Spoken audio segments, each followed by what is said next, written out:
Ayun, sa wakas, nakarating din dito sa tuktok ng, hindi ko alam kung anong road ito. Pero sabi nila, ito ay connecting road from Dingalan going Baler. So andito na tayo sa may highway, sa may, actually mataas na ito na point, highest point na ito dito.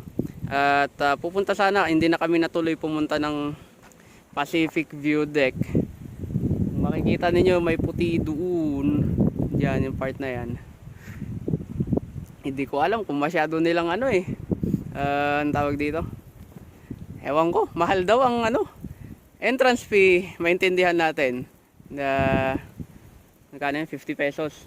50 pesos ang entrance fee. Tour guide, papakamot kay pang gasolina at saka pangkain mo na yun, 300 pesos naman lang naman. So bumalik na lang kami at dito kung saan ako nakatayo, saan kami nakatayo, yan, ni Habi, ni partner. Habi, baliktad ni wifey dapat no. Ang klase. Mas maganda pa dito, actually mas maganda dito. Mahangin din naman. 'Di ba? Enjoy tayo.